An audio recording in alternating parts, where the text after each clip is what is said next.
Bonjour, je ne suis personne et je m'en suis rendu compte aujourd'hui pour la première fois. Qu'ai-je donc fait d'intéressant dans la vie sinon de savoir que je ne suis rien?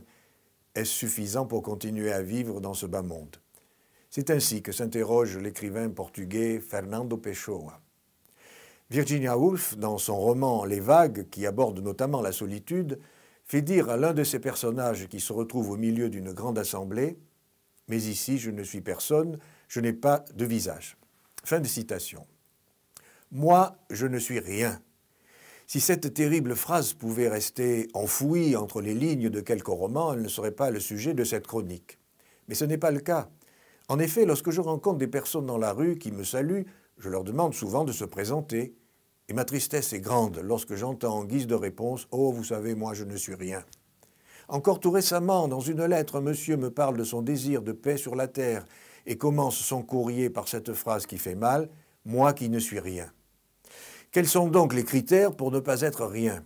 Passer à la télévision? Avoir une Rolex? Être invité au vernissage, aux inaugurations?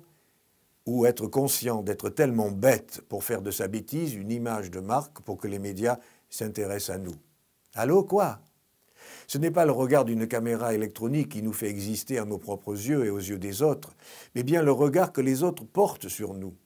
C'est le regard des autres qui nous fait prendre conscience de notre propre existence et qui nous révèle à nous-mêmes. Là est la souffrance de ceux qui ne sont pas regardés. Ceux à qui, comme le disait saint Vincent de Paul, on ne fait même pas l'aumône d'un regard.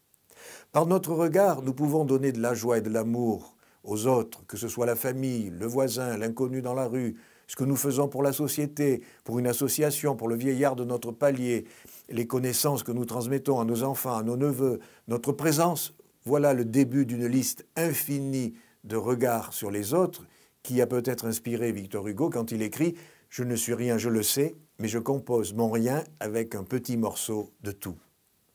De même, bien des mystiques disaient qu'ils n'étaient rien, mais c'était pour mieux dire que Dieu était tout pour eux. Du coup, vivant de Dieu, ils étaient tout.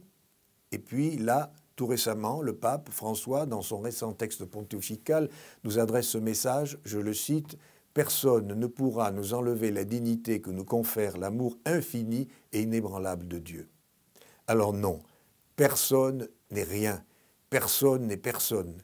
Et comme une image vaut mieux qu'un long discours, je vous laisse pendant quelques instants avec un extrait du film d'Ettore Scola, La famille. On se retrouve après. Paolino, moi je connais un petit jeu très amusant. C'est quoi ton jeu? Paolino, on va jouer. Allez, viens vite. Viens, sors de là. Oncle Paolino, Nicolas, où tu es? je suis là. Tito Paolino, sors de là. Mais allez, où se cache Paolino? Tu sais pas où il Je est? suis là. Paolino, Paolino, mais qu'est-ce que tu fais? Oh, Je suis là. Vous voyez pas que je suis Paolino, là? allons. Mais viens jouer avec moi, voyons. Paolino, Qu'est-ce que vous lui avez fait? Oui, on faisait ça quand toi tu étais tout petit, tu t'en souviens, non? Non, je ne m'en souviens pas. C'est un jeu complètement stupide, oncle Nicole.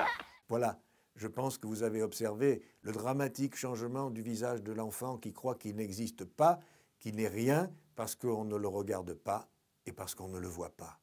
À bientôt.